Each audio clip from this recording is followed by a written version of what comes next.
న్యూస్కి స్వాగతం. తెలుగుదేశం పార్టీ ఆవిర్భావ దినోత్సవాన్ని Nellore rural వేదాయపాలెంలో corporator Murahari, TDP నాయకులు సుబ్బరాజు, జాషువా గ్రంథాలయ వర్కింగ్ సెక్రటరీ ఎస్కే కాసిం ఆధ్వర్యంలో ఘనంగా నిర్వహించారు. ముందుగా తెలుగుదేశం పార్టీ జెండాను ఆవిష్కరించి జై తెలుగుదేశం, జై ఎన్టీఆర్ అంటూ నినాదాలు చేశారు. సందర్భంగా జాషువా గ్రంథాలయ వర్కింగ్ సెక్రటరీ ఎస్కే కాసిం మాట్లాడుతూ, అన్న నందమూరి తారక రామారావు స్థాపించిన తెలుగుదేశం పార్టీ రాష్ట్రంలో అజరామంగా వీరజిల్లుతుందన్నారు. ఈరోజు టీడీపీ ఆవిర్భావ దినోత్సవాన్ని వాడవాడల పండుగల వాతావరణంలో ప్రజలు జరుపుకుంటున్నారన్నారు. ఈ కార్యక్రమంలో రమణరాజు, రమణయ్య నాయుడు, రావెళ్ల శ్రీనివాసులు నాయుడు, శుక్లాదేవి, టీడీపీ నాయకులు, కార్యకర్తలు పాల్గొన్నారు.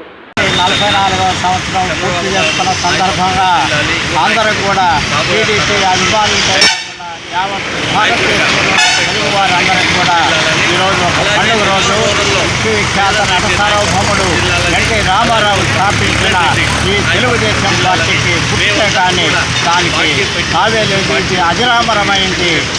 ప్రజలందరికీ కూడా పూడు గుడ్డ ఇచ్చే విధానంతో ఈ యొక్క పార్టీ దేశంలోనే పేరు కాల్చింది.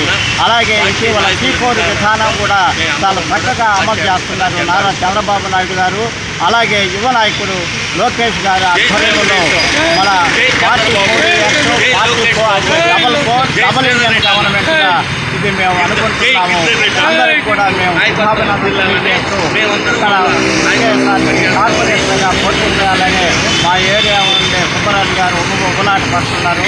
ఆయన కూడా శుభాలు కలగాలని కోరుకుంటూ ప్రస్తుత మురారి గారి కార్పొరేటర్ కూడా ఆయన అద్భుతమైన కూడా జరుగుతుంది. అలాగే శ్రీధర్ రెడ్డి, గిరిధర్ రెడ్డి గారి యొక్క నాయకత్వంలో అలాగే బీదా మత్సారావు గారు ఇచ్చిన 17 లక్షలతో గుర్రం గ్రంథాలయం తొందరలోనే రేపు 5వ తారీఖు ఏప్రిల్ 5వ తారీఖు శంకుస్థాపన కార్యక్రమం అక్కడ బ్రహ్మాండంగా జరగబోతుంది. అందరూ కూడా ప్రజలందరూ అలాగే విద్యార్థులు, నిరుద్యోగ యువకులు అందరూ కూడా అక్కడికి వచ్చి, ఎందుకంటే వారి కోసమే ఇది కంప్యూటర్ నాలెడ్జ్తో ఏర్పాటు చేసి ఉద్యోగ ఉపాధి అవకాశాలు కల్పించేదానికి గుర్రం జాషువా గ్రంథాలయం ఏర్పాటు చేయటం జరుగుతున్నది. పూర్వం అంటే దాని వ్యవస్థాపక అధ్యక్షుడు కిరణశ్రీ గారు ఈరోజు స్వర్గంలో ఉన్న రేపు ఆ కార్యక్రమం చూసి సన్మానం చేస్తారు. జై కిరణశ్రీ అని చెప్తూ జై జాషువా, అలాగే చంద్రబాబు నాయుడు గారు, లోకేష్ గారు అందరికి కూడా విజయం కలగాలని టీడీపీ ప్రజలందరికీ కూడా, టీడీపీ కార్యకర్తలందరికీ కూడా ఎలాంటి ఒడిదుడుకులు లేకుండా వాళ్ళ జీవన సాఫల్యం జరగాలని కోరుకుంటూ అందరికీ మరోసారి స్వాతంత్ర దినం వచ్చినట్టుగా 44వ సంవత్సరం పూర్తి చేసుకుంటున్న సమయంలో టీడీపీ యొక్క ఆవిర్భావం మళ్ళా ఒకసారి స్వాగతిస్తూ అందరికీ శుభాకాంక్షలు అందజేస్తున్నాం.